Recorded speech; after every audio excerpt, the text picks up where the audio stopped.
Hey, Rhonda. Can you hear me? I feel like,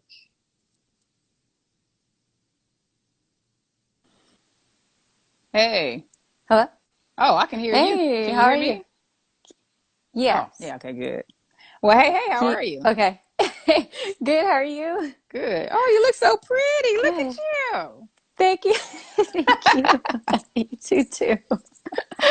Thank you. How are you? I am well. How are you? How has I'm life good. been? I have not talked to you in a very long time. Yeah, it's been busy. It's been very busy. Um, Man, I don't even know where to start. Just, I've been working and I just recently moved back home. So Oh. that's exciting. So yeah, so I'm just trying to adjust to everything and yeah, just see where God's going to take me next. But it's been very busy, very busy. So it's a I can good say busy that though, right? in a good way. Yeah, it's a good busy. Oh, that's good to In a good hear. way. Yeah, how about you? Well, you look well. Thank you. You You did know, too. listen, You did too. it's been a work in process, okay? We've been doing a lot of exercising and eating right Yes. and all that kind of stuff. Yes to the exercise. I just started that actually not too long ago. In was it maybe in April? Kind of like Okay. going like religiously. Yeah, Oh, yeah, yeah, girl. how do you feel about it? I feel really good about it. Really good. Really good. Good. Okay, so I was trying to give people a little more time, but I think oh, Ray Comics said y'all look good. Well, thank you, bro. Thank you. Hey Dia. Hey Brianna. Hey, Brianna. I Who's this? Trime 1989. Thank you all for joining us. think that's Trimisha. Hey Trimisha. I think that's Trimisha. Hey. All right, so I'm gonna get right to it. Okay. So this is episode number 5 of Let's Talk About It. And we just get Yes. personal talking about people's experiences with just mental, physical, emotional health and just how they've navigated their processes, especially just kind of balancing that in life and, Mm-hmm. everything that comes along with it. Mm-hmm. Yes.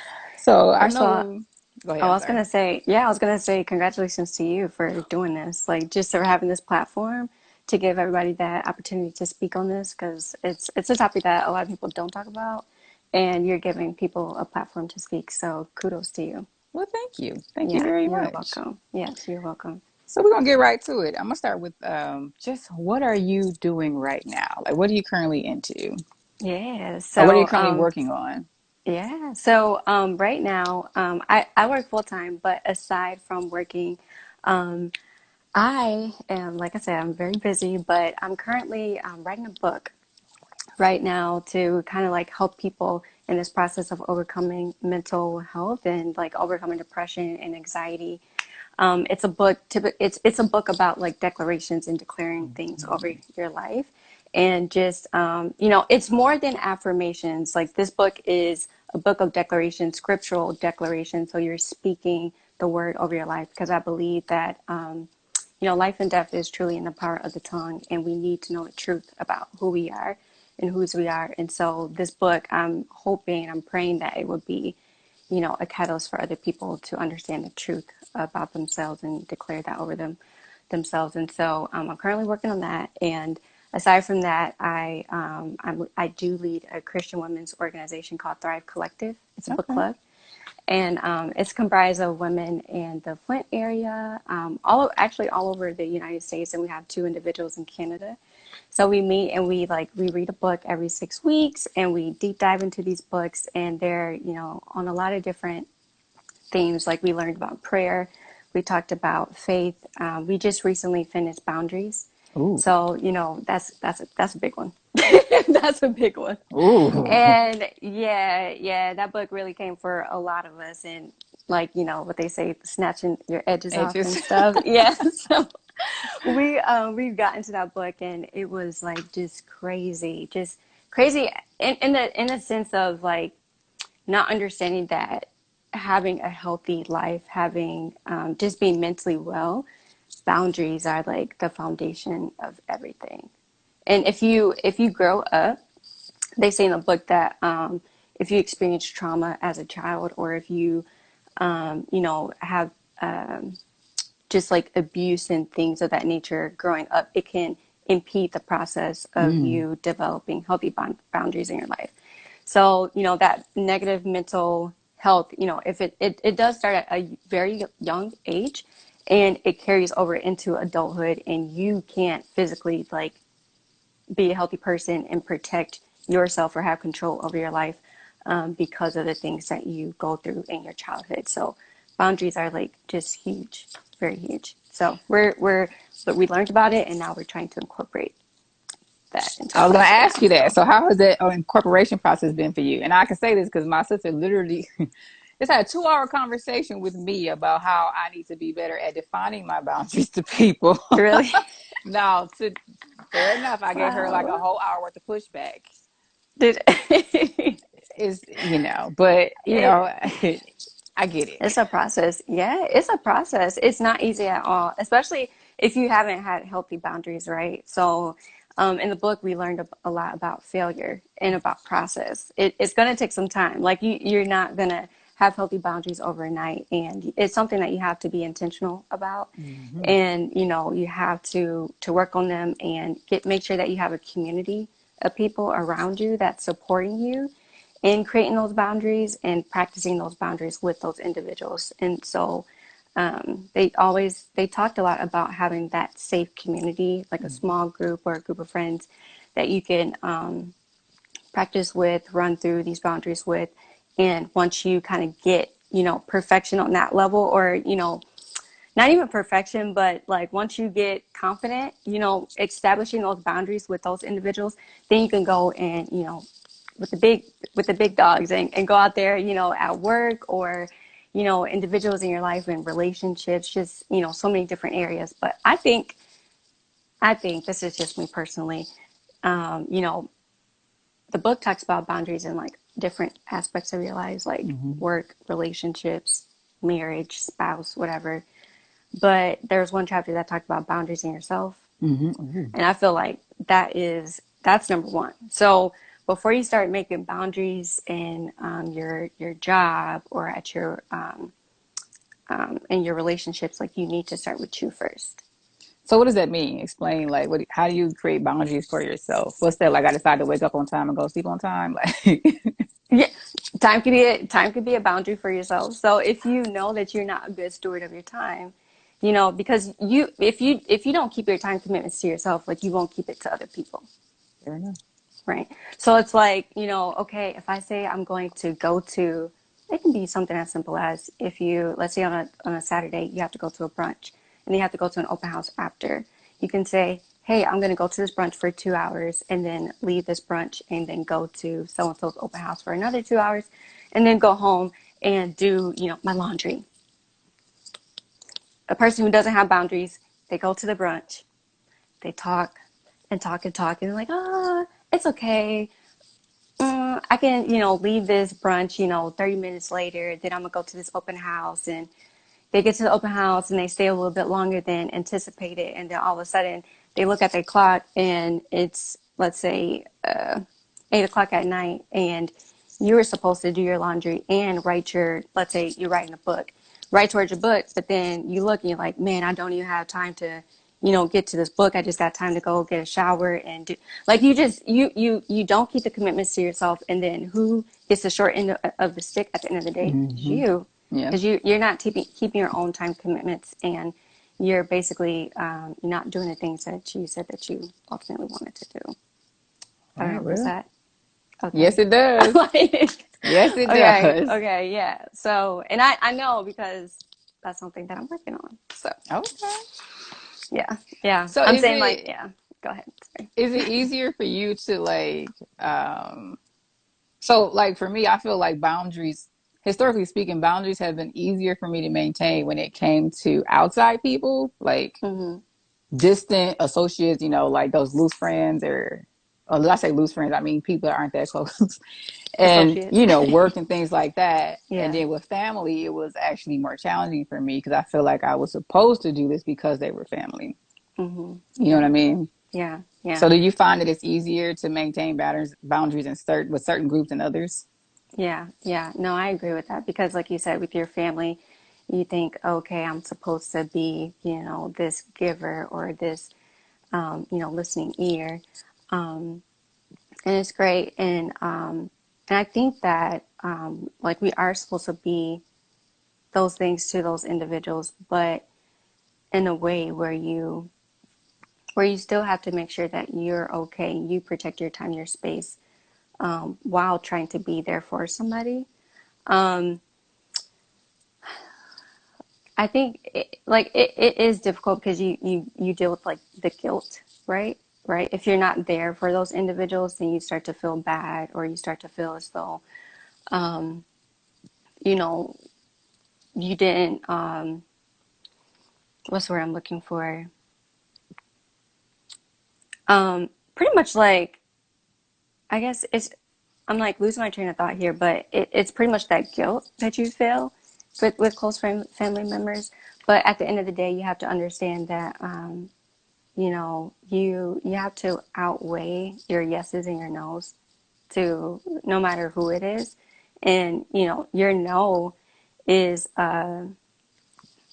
it is very important because if you say no to something, you're also saying yes to other things. Or if you say yes to something, you're saying no to other things. So I think it's a judgment thing. Mm. If they do need your help, like your immediate help, I think you should, help them. Like the Bible talks about, like, helping, our brothers and our sisters. We're supposed to help them carry we're not necessarily supposed to take on like their boulders or their loads for them, but we can assist them in carrying those loads and praying them through those different things. But you can't carry that weight for them. Mm. So I think it's more important to be there for them, to pray with them, to let them know that you care, and definitely be intentional about that. And when you set out that time, actually go and do that thing, but know that, overstepping your boundaries will be, actually carrying that burden for them. You know Mm. what I mean? I like that. I Which like I that it's think that worded. is unhealthy. Yeah. Yeah, yeah. I like Because, that. yeah, because then you're going to be walking around with the whole weight of the world on your shoulders, and that you weren't meant to carry all of that. So, Exactly. yeah, I said all that to say that. I think. Yeah. So yeah. Yeah, DOP Noble says show up for them or have their back. And the Sterling example Yeah. says obligation. I think Mm, that's what it is too. Brianna said that's good. Yeah, it's like mm-hmm, you feel obligated to show up for them mm-hmm. at your Yeah. expense, right? Right. Because, this is what you're supposed to do. Supposed to do. Yeah. But I Yeah. like how you said that where if you take on their load, Yeah. it makes it difficult Because, for you to move forward in your area. yeah, especially like if you have a family member who, let's say, like they're asking for money all the time, No. and like and let's say you have the means to help them, and they talk about like an unhealthy boundary would be like, bailing them out every single time, and instead of bailing them out, teach them, hey, like, did you start your budget this month? Let me see your budget. You can say, like, I'm not gonna continue to give you this money because you're misusing it. And you can say, I want to see from you a budget, or, I want to see, evidence of you, being a good steward of your money. And that just teaches them personal responsibility as Hmm. well to handle their load, because we're all responsible for ourselves at the end of the day. Yeah. So I I get like that. that. Yeah, yeah. So it depends, I think, on the situation. So Case by case. yeah, yeah. Okay, so here's a question for you. Hmm. So your IG, being kind to your mind. I saw your posts. I Hmm. think they're awesome. Thank you. You talk a lot about mental health. You consider yourself a mental health advocate, and I love that about you. What led you into that? What has your experience been with dealing with mental health? Yeah. So it's been a long journey. For me, it's my story. It's a part of my story. It's a part of my testimony. I suffered with depression and like suicidal ideation. I suffered with depression for as long as I could remember. I lost my mom when I was 6 years old, and at the time I didn't necessarily know what that meant. But there was a huge void in my life, and so, just kind of growing up trying to fill that void with other things. And it was a combination of that. It was a combination of, when I lost my mom, I didn't have a sense of identity. I felt abandoned, rejected. So, as you're feeling those feelings, you start to get all these lies from the enemy, right? That tries to, overtake you, overcome you. And, dealing with her loss, abandonment, rejection. I didn't have a good self-image. Mm-hmm. I did a lot of self-sabotaging. I didn't feel good enough. I didn't feel like I was enough. Mm-hmm. Like nothing that I could do was ever good enough. And I just poured a lot of my time and my energy into like school and work because those were the areas where I thought I excelled and succeeded in. And I started to anchor my identity in those two different areas. And when I started to have issues there, right, again, I didn't measure up. Like I just kept having this false sense of identity and never measuring up. And time after time, I tried to understand what was going on, and and it all just really kind of stemmed back to losing my mom at such a young age. And so also growing up, we had a blended family, so that was very, very difficult, very challenging. My parents, they aren't perfect, and we definitely had difficulties and chaos in the household, in the home. So you can see that like a young girl trying to grow up and dealing with fear, dealing with abandonment, rejection, chaos in the household, you just felt like you were trapped. You didn't feel as though life could get any better. And so I I suppressed my emotions. I developed survival mechanisms where I was just silent. I dealt with things by myself. I tried to, I felt as though I could do it on my own and like handle these things by myself. And so just dealing with like isolation and pain. But that's where the enemy, tries to trick you into thinking you can do this by yourself. And once he isolates you, you're stuck with your thoughts. You're stuck with the lies. You're stuck with the insecurities. And those things start to weigh heavy on you. And for years, like I said, for years, I tried to do it on my own and try to like, put on the mask and, Mm-hmm. make everybody think that I was okay. They would see me, have success here, success there. From the outside looking in, like you wouldn't anticipate that this girl was going through so much sadness, so much depression, dealing with anxiety or fear. And I remember I was in college and I just felt like everything was starting to crumble, Mm-hmm. kind of like from the inside out. And people started to notice it. Like a college advisor was like, "Are you okay?" He pulled me to the side and said, like, "I'm not seeing the smile on your face. Like, is everything all right?" And I was like, "Yeah, it's fine." But then he was like, "Is everything okay?" And I kind of just broke down in his office and told him everything that I was going through and what I was experiencing, like just, dating back to my mom and everything. And so that was 2015. Oh, this is And fairly since, fairly recent. yeah, yeah. So, again, like I just tried to, cover it up and mask it up and think that, like I said, like I was okay and I could, oh, there's nothing really wrong with me. But it was really bad. Like it had started to affect my schoolwork. It started to affect my full-time job because that was the first time I really like owned up to the fact that I wasn't okay and that something was wrong with me. But I just didn't know exactly what it was because Mm-hmm. of all the years of just piling up, things piling up or, masking up the hurt and the pain. So that was the start of the journey of the like unrevealing or I guess the unveiling maybe or Yep. whatever Yep. of everything. And so, um, yeah, this whole Be Kind to Your Mind campaign, pretty much it's the story of my triumph, overcoming those things. And I remember 2019 was probably the worst year yet. Like 2016, I had some really bad episodes, but I was going through a lot of my job. I quit my job and I came back. I eventually went back to my job, but I was dealing with like suicidal ideation and just wanting everything to just stop. And again, like that was 2016, so I was dealing with a lot of insecurities and wanting to leave this earth. And in 2019 was when I just kind of said, hey, there's like literally something wrong with me, and I need to take like control of Mm-hmm. this thing that is trying to overtake me. And I had to acknowledge that I wasn't okay. And that is when I would say like the deep healing started. And at that time, I met a friend at a Sarah Jakes conference, Mm-hmm. actually, and not knowing that she kind of dealt with the same thing that I was going through. And she was also in the process of healing. And I just remember praying, and God was just saying that, you know, I don't have to do this alone. And He was bringing me someone to kind of help me through that process.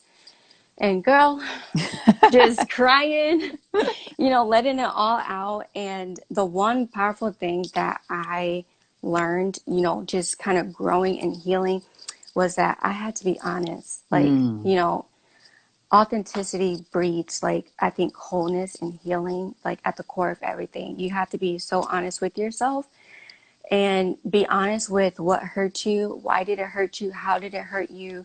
You know, being honest with God and letting those emotions out, telling Him you're mad, telling Him you're angry, telling Him you felt like, you know, He rejected you, you know, for taking your mom away. Like, you know, those things. Like, I just had to be so real with myself and real with the Lord. And I just started to get healing and so much truth, you know, from being so honest with Him. And I would say that once I recognized that I wasn't okay, I started to, you know, go to God. I brought those things to Him, and I started to get the truth, to understand, you know, what the truth was for my life. And just recently, I came out of that whole pit of depression and Okay. despair, and now I'm taking responsibility, personal responsibility of my health. You know, starting to learn, you know, about mental health. What does it do to your body, like your Mm-hmm. actual physical body? Mm-hmm. You know, being kind to your mind was also, it was a journey for me too, because as I was learning, you know, or as I was trying to kind of bring awareness to mental health, because I personally feel that like mental health and suicide is like the silent killer in Yeah. America because people don't talk about it. Yep. So I said, no, like we're not going to continue moving forward like this. And so I wanted to bring awareness to mental health to say this is a problem, like a huge problem. Like 51.5 million people actually battle with mental health issues, and only like 40% of us are doing something about it. And I just wanted to shed light on mental health. I wanted to shed light on the fact of, you know, what is it doing to our bodies? What is Mm-hmm. it like on a cellular level? So I started reading this book called Switch Your Brain On by Dr. Caroline Leaf. Yeah. And she, yeah, so Mm-hmm. she really breaks it down. She's a neurologist, and she talks about how stress and depression and anxiety affect your mind and affect your cells, and you know, just like just crazy stuff that I was like, wow. You know, you a lot of people, they have cancer, they have, you Mm-hmm. know, tumors, and we kind of think like, oh, this was passed down like hereditary. This is from the food I eat, and I truly believe it. You know, just based on the research that I've done and just reading about what other people have been researching, like 90% of a lot of our physical illnesses come from our minds and what we're thinking and how we're thinking. And, you know, how we think determines how we behave, what choices we make, you know. And so it was just, for me, it was an eye opener to show me and to show all of us what mental health does to us, to our bodies, to our physical bodies. And not only that, but how your brain itself can actually reverse the effects that mental health does put in your body. So it's like a lot of the things, or the one lie, sorry, the one lie that you hear all the time. I'm talking a lot. It's The fine, one lie girl. that you hear all the time is that like, you know, you're hopeless, you're helpless, you can't, you know, overcome this, you can't change. Like, you know, that was one thing like the enemy tried to tell me, like, you're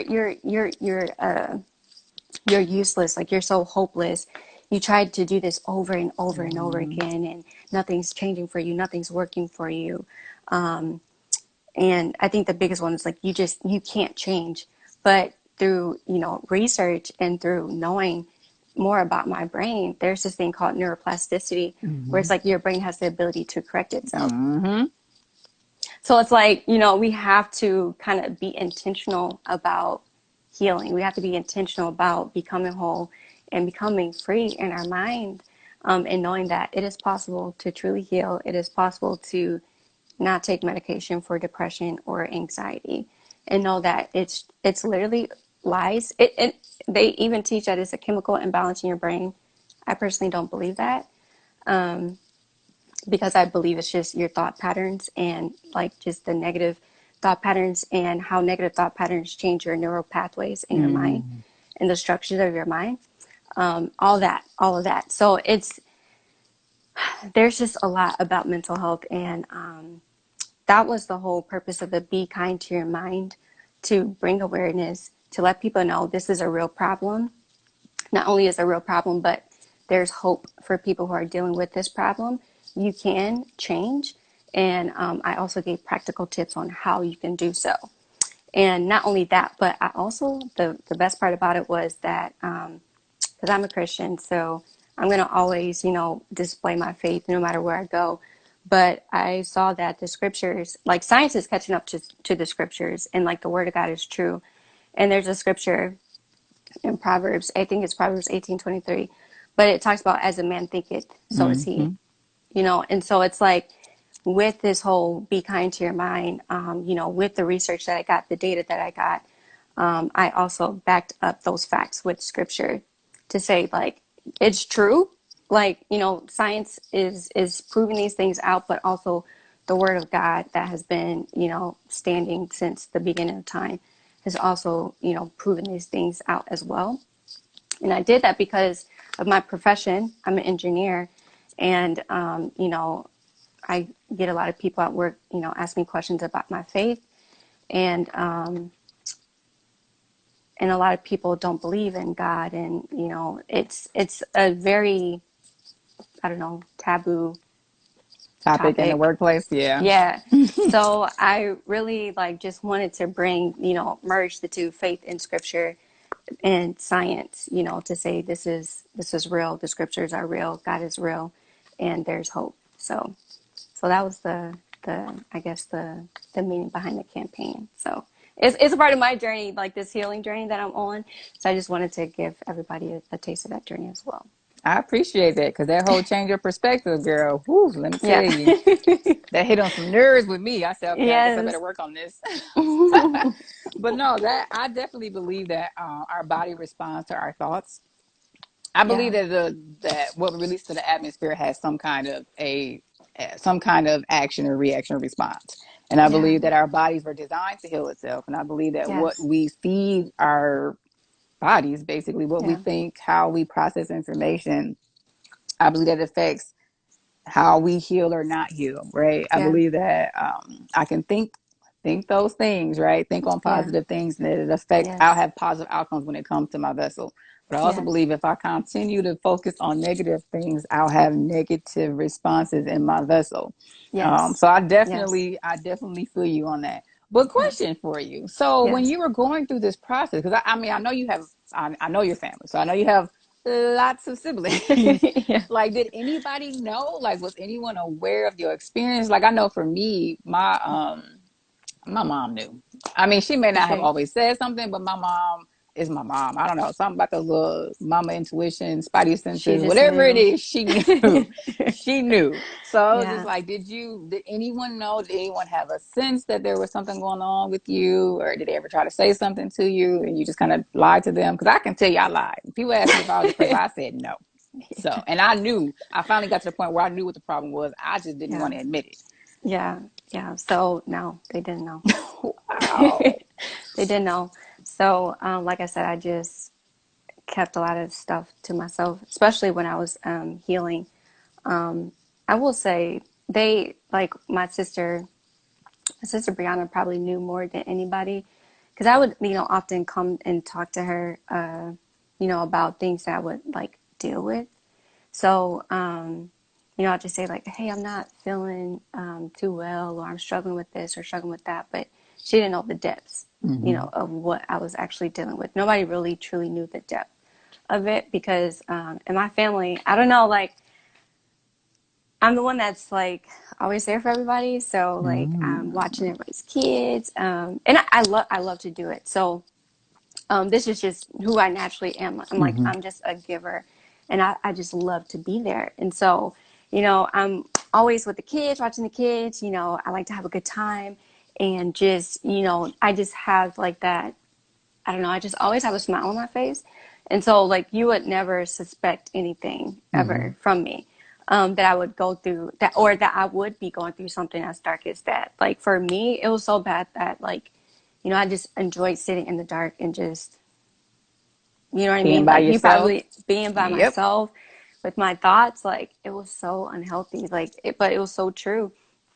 And then it was in 2019 when I started to just, become more aware that this was a real problem and that I truly needed help.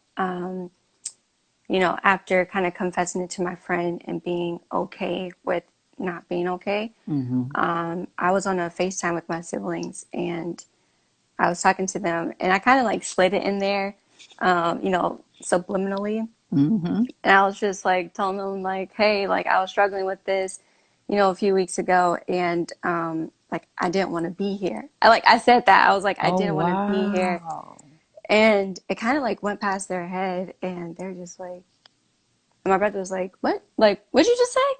And I was like, uh-oh. And I was like, here it is. And I just told them, I was like, yeah, I didn't want to be here. And they're like, what do you mean? And I just kind of opened up and I said I was dealing with like, suicidal ideation and depression. And yeah, and they were just like, I didn't know that. Like, and they said, like, from the outside looking in, you just never know what people are going through. Mm-hmm. And you might think somebody has it all together, but they really don't. And so they were just shocked. And my parents, I told them this year. So Oh. it's, yeah, yeah. So it's yeah, kind of new to everybody. So kept it a secret for a very long time. And yeah, I told my dad and eventually told my mom. And here we are today. But I think because one of the videos that I talked about, like the practical tips of overcoming, this is talking about it, right? Because like I feel like once you talk about it and you tell people about it, it no longer has a hold on you, Mm-hmm. and there's Loses a its freedom power. there. It Yeah. loses its power, and there's a freedom there. And so, now I can just freely talk about it and say like, yeah, like that was my story. I did, go through that, and I did suffer through that. And it's not to say that, the thoughts don't, like, they haven't stopped coming, but now I know how to deal with it effectively so it doesn't take me, down a pit. So, Amen to that. So Dia said it was the Holy Spirit that let my mom know. I agree with you on that yeah. one. Yes, it was. Virtuous 1021 said, we thank you, Rhonda. Love you. Oh, love you. That's my cousin Misha. Dia, my siblings call me smog when I stayed in my room in the dark. Okay, first Oh, of all. so they knew. No, it wasn't that. Or We they called her smog because like, well, Caleb called her smog because like she would stay in her cave and then eventually she came out of her cave and Smog from the Hobbit stayed in his cave because he's trying to oh, like guard his treasures. So yeah. that's that's what that was. But and Ray Comics says y'all are valued. We Thank appreciate you. this, Yes, sir. yes. Thank you. Definitely. So Yes. like you okay, you brought up suicidal ideation. Can you break down what that really means and what that is? Yeah. So not necessarily like a suicide attempt, but wanting to Die. die. Yeah. Okay. Yeah. Because the weight of everything was just so much where it's like, I'd rather not be here and experience this, like, just end it all, and just escape, like Mm-hmm. trying to escape from the pain and escape from the hurt. Yeah. I can relate to that, especially when there's a pain that you feel but you can't see. And so it's so difficult to Yeah. explain. I Yeah. totally understand. Yeah. Yeah. Yeah. Yeah. Yeah. That's a good point because it's like you're like, I know something's wrong with me, but what is this? You're Yep. just like, I don't even know how can I even address this if I don't even know, the Right. If I origin can't of put a it or name what. to it, yes. Yeah, yes, yes. I know that so much. Yeah. Yeah. So and that's the part where it's like, it makes you feel hopeless sometimes where you're Yeah. just like, I don't know what to do. So yeah, that's good. That's good. So I know you mentioned your friend. that you met at the Sarah Jakes Hmm. event. But with that, in the midst of that, what was the most helpful part of your process that really helped you get to that point of overcoming? I think a lot of different things, but I think there's two things that really stick out the most to me. One is understanding like my need for Jesus, Mm-hmm. understanding that there's a scripture, I think it's Luke 5:31, that says, those who are sick, they need a physician. Thing, what is it? Let me look it up for you. Jesus came, look, yeah, look, he came for those who are sick, not those who think that they're well. Something on Yes. the Yeah. lines of Those who that. are sick need a physician. Yeah. Yeah, yeah. So just knowing, understanding that that that I'm not perfect, and knowing that I will always have a need for Jesus to come into my life, because we go from glory to glory. What do you experience on a level like what I experienced in 2016 on one level, I Mm-hmm. may experience it on a different level in 2020. So Mm-hmm. it's like, not to say that I wasn't delivered, from Mm-hmm. that back then, but it's now I've been delivered, but God has tested me on this new level. So Mm-hmm. it's like I always have a conscious awareness of my need for Jesus, and I can't do this alone, because Mm-hmm. that's what sent me down in the pit in the first place, trying to do Mm-hmm. everything by myself.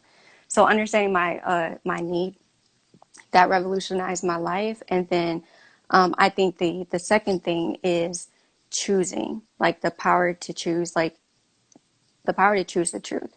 Mm-hmm. So whenever I have, lies or thoughts trying to come into my mind, I have to sit there and think, am I going to choose to believe the lie or choose to believe the truth?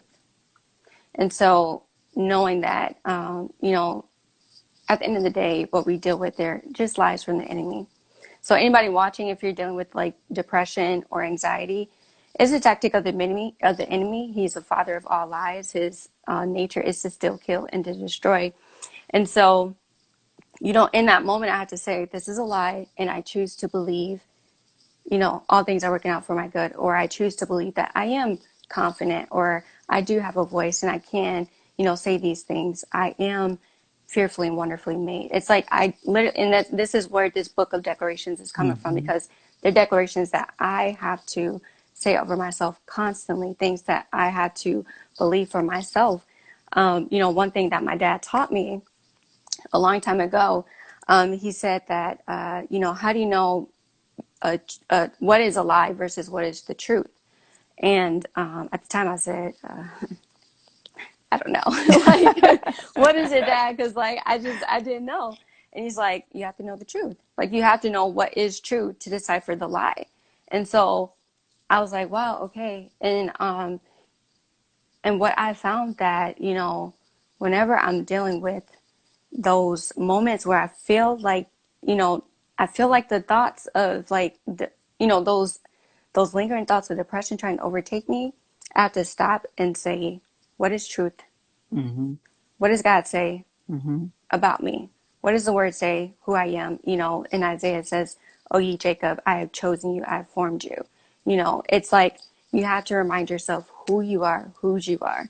You have to stand in that authority all the time. And it's okay. And I don't want to say it to where it's like you have to be perfect and you're going to get it right every single time. But you have the power to choose. And even when you find yourself kind of like overtaken in those moments, know that you have a circle of people around you. Use your circle, use your community to help you, to pray for you. If you feel like you're struggling and you can't, you're just like, I can't even pray for myself, reach out to your friend, ask them to pray for you. I reach out to my sisters, I reach out to my friend Teresha, my friend LaShyla. There's different people. Teresha likes to call them like her tribe, but I just like call it like my circle of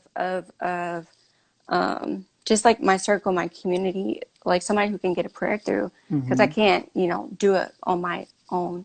And so I think, knowing my need for Jesus at all times, knowing that I can't do this by myself, choosing to know the truth and understand the truth, but speaking the truth over my life. Mm-hmm. And then knowing that community is important, and I need community to get through this. So those were the big three things that I think I've learned the most in dealing with this and just overcoming all of that. So when you got to the point where you, Dia calls our board of directors, when you, Oh, okay, I okay, know I yes. like that, right?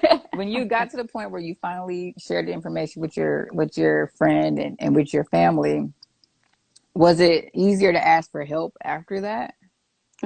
Yeah, I think so. Because they understood, and like there wasn't a fear anymore, Hmm.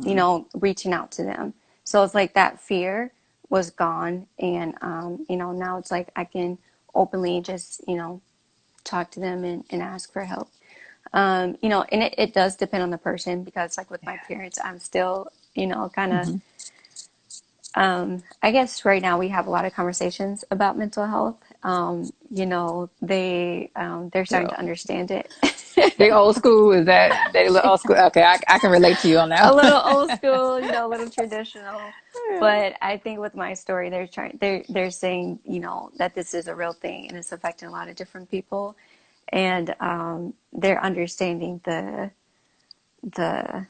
the importance of mental health and the importance of, practical things and incorporating the scriptures, with overcoming. So yeah, so it has been easier because of the fact that now I kind of, said it, and they know now. So So what were you afraid of?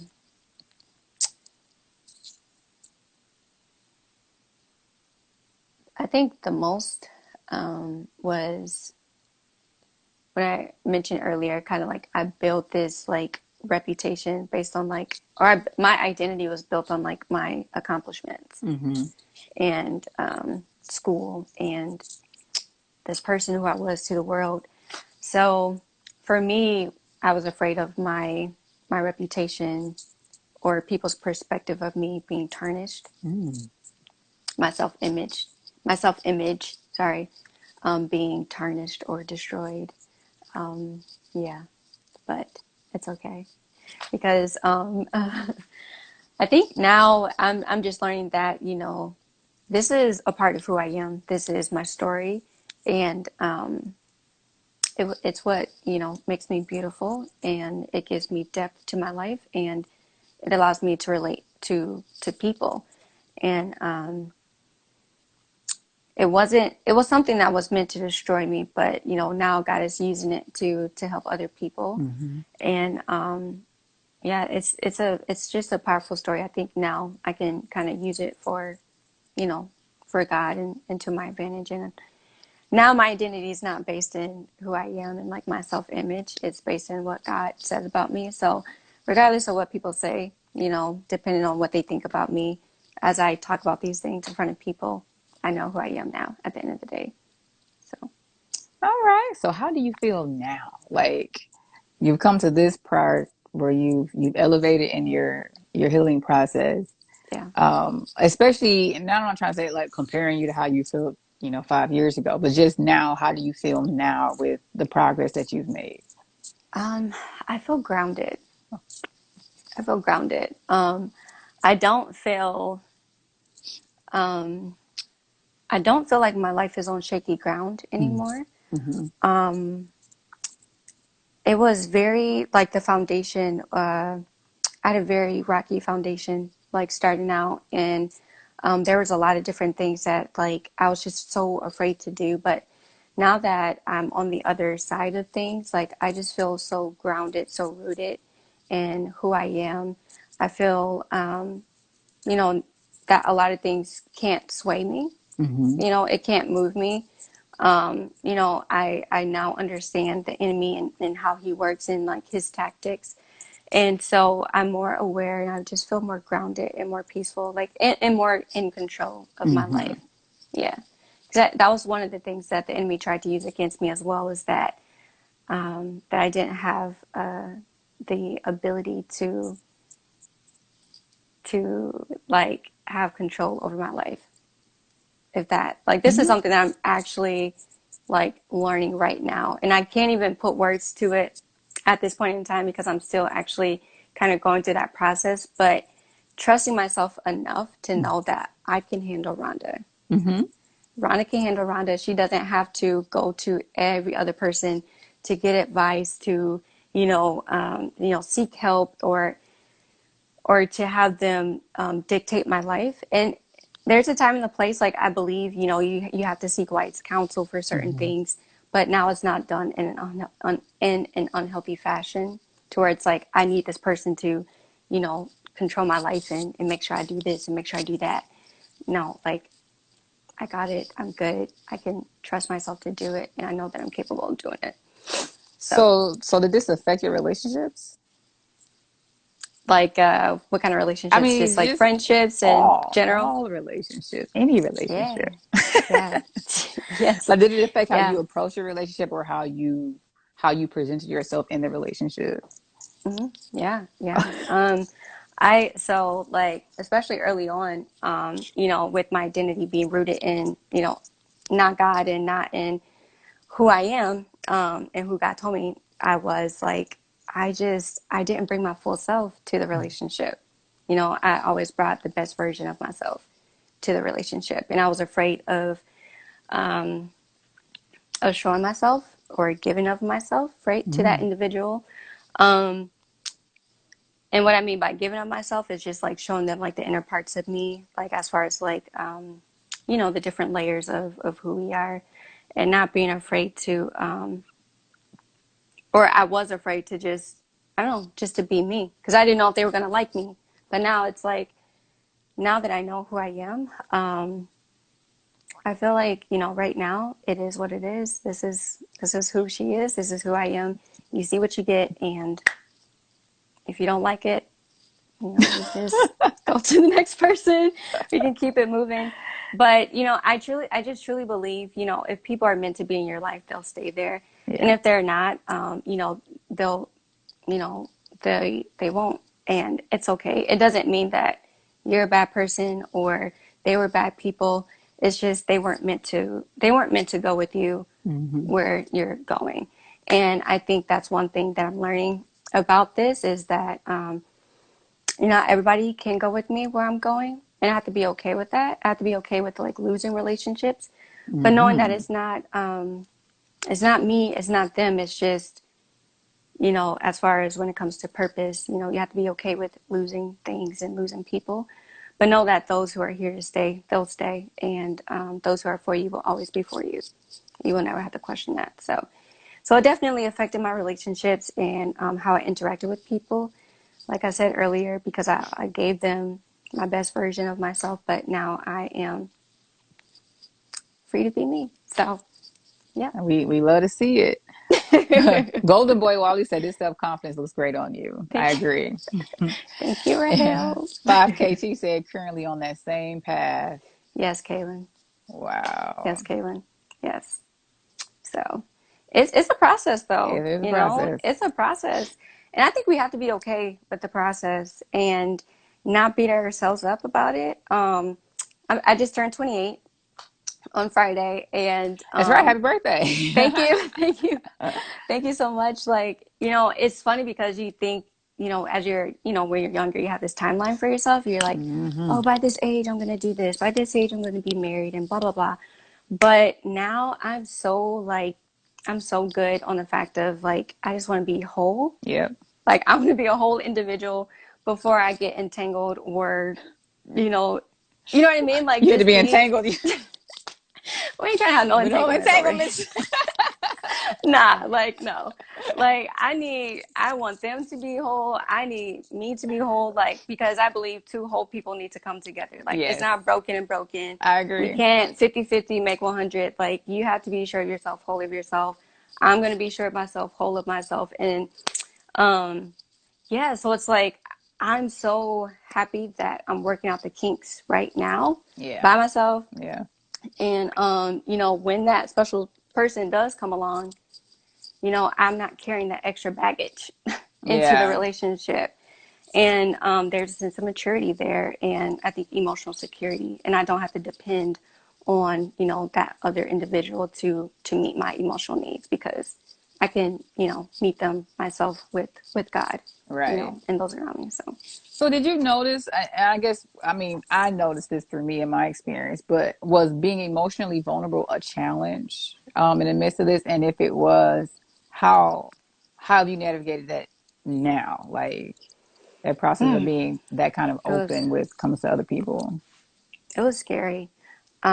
And it was very uncomfortable because dealing with depression and, being the one that isolated yourself and not necessarily talking about your emotions, I didn't know how to express anything about like Hmm. how I felt. So even if I wanted to talk to people about it, like I didn't know what to say. Yeah. And, I'm just like, I really don't know. And I just remember my best friend, I think it was 2015, and we're at my house and she was praying for me, and she said like God said like you're going to start to feel again, Oh. so start to feel emotions. And because I was just very cold, like I was a very cold person, I didn't have emotions towards anything. Like Hmm. one of my prayers in life was to always just have a genuine smile on my Hmm. face. Like it's crazy, like that was the one ask that I had of God. I was like, I just want to genuinely laugh, like okay.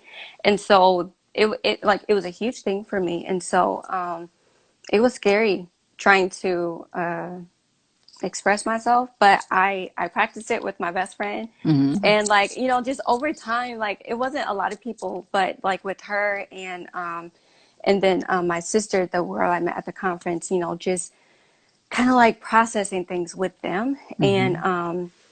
and just being comfortable with them. And the one thing that helped me is I'm a writer. Hmm. I do have a blog. So if you guys look at my Instagram page, I do have a blog that I post about. And I found, and I journal a lot too. So for me, like writing was my first outlet. Hmm.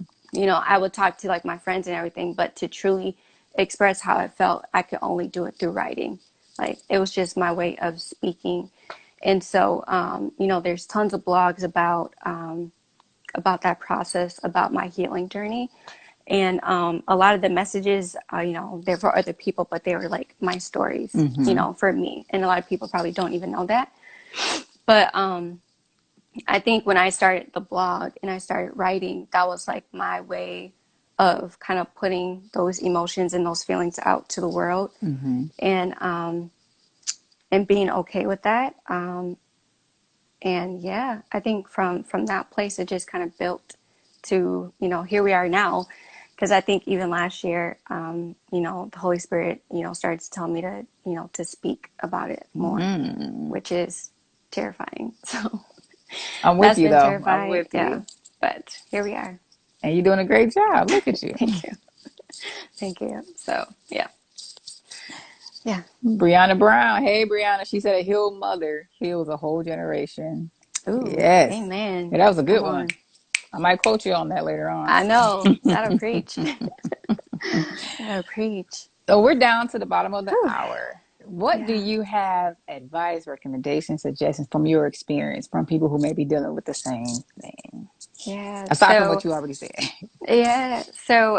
I think my biggest thing is just to be honest with yourself. If Mm, you are dealing with depression or anxiety, a lot of people are in denial about it. Like mental health is, your emotional state, your mental state, your well-being. It's a myriad of things, and it's a wide scale, it's a wide spectrum. So, just acknowledging and admitting that you're not okay, and mm, be okay with not being okay. mm, And and not only that, but like that's I think step number one. Step number two is that in the process of your healing journey, definitely go see a therapist, go to therapy, all those great things. Talk to people, right? But I think the biggest thing is know that it's a process. It's not going to happen overnight. So be mm, okay with the journey. Be okay with failing. And know that when you do mess up, it's not that you didn't learn. It's not that you didn't overcome what it was that you were going through, but you're actually learning on different levels. Like mm, failure is a good thing. And I think, you know, for me personally, I saw failure in a negative aspect, Hmm. but I think, you know, we learn through the things that we fail through. And I think that's probably the one thing that you can do is be okay with failing, be okay with taking risk and it not going well. And, you know, through that, you gain wisdom, you gain insight and understanding, and know that failing is a part of the journey, that it's going to take time, it's a process, and be okay with not being okay. Because once you understand that you're not okay, that's how much faster you can find healing. Amen to So, that. yeah, yep, yep, yep. Oh, well, So, thank you, Rhonda. yeah, thank you. Thank you so much for having me. This was very good. This was good. Thank you. Like again, like I said before, thank you for creating this space for people to come and hear, you know, about mental health and, you know, what we can do to overcome, you know, these challenges, because it affects a lot more people than what we think. I So, know. And a lot of people don't, like, I didn't admit it to my doctor. So I know that that number that you quoted is just those that are reported. It doesn't even count yeah. for those people who don't even say that they have, that they're Yeah. dealing with this particular problem. Yeah, So what is exactly. next for you? Like, I know you're writing a book. I want to ask you what your ETA is, but I don't want to put any pressure on you. No But what pressure. else is there that we should be looking forward to receive from Miss Rhonda Clarke? Good question. We know this book is coming out. The book, um,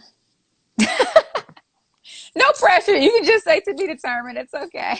to be determined, because like this is a new journey for me. So I really don't know. Like I wasn't expecting to even like write books about this kind of stuff, or Hmm. you know, to talk about this kind of stuff. So I really don't know. So you guys stay tuned, Stay because tuned. as the Holy Spirit leads, that's what we're gonna do. So I know the book is coming out, and you know, we'll just go from there. Maybe some blog posts, and yeah, I don't know. We'll see. Well, we'll see. We'll see. Yeah. Brianna said, "Great job, ladies. Thanks for sharing your truths." Thank you, Brianna. Thank you. Thank you, John. Thank you guys. Yes. So thank you guys so much. Yes, thank you all for This was tuning in awesome. tonight. We really appreciate you guys. Even if you stopped in for 2 minutes, 2 seconds, the whole hour, Yes. we definitely appreciate you guys joining us. Rhonda, thank you again for sharing this time with me. Thank you, Dia. Not And, Dia. oh, Goodness gracious. girl, you ain't did it to me the whole time. I Y'all look understand. so much alike. No, because look, Brianna, they do it all the time to us, me and my sisters. They like, Brianna, no, I mean Rhonda. So yeah. I Sorry. get it. Janae. You're forgiven. I understand. Thank you. Thank you. Oh, wait, forgiveness. I wanted to, Oh, I know we got go 2 minutes ahead. Go left. Look, ahead. forgiveness is another thing that, like, and we talk a lot about that too, but like, really forgive people, even those who hurt you, like, or abuse you in your childhood, like, whatever it is, like, forgiveness, like, is also key, because once you forgive and release those people, like, they no longer have control over your life anymore. So it's like you release those things, and yeah, you're free to you're free. Like, you just, forgiveness is freedom. So that's another thing. Like, and I think that needs to be touched on as well. You need to forgive, because a lot of illnesses and everything are based on people dealing with unforgiveness in their life too. Forgiveness is freedom. I just want you to know that you've given me like 3 quotes that I'm probably going to post at some point. Okay. Okay. I'll make sure I give you the credit. Yes. Wow. Well, thank you so much again, Janae. This was awesome. This was Thank awesome. you. Thank you. Thank you. Yes. Thank you. So we Yes. might have to have another conversation again in the near future, Let's do especially it. when you release your book. Oh, I would appreciate that. I would appreciate Yes. that. Let's do it. Cool. Works for me. Yes. All right. Well, thank you all again for showing up, and hopefully we'll see you guys on the next live. Thank you guys so much. I love you guys. Bye. Bye.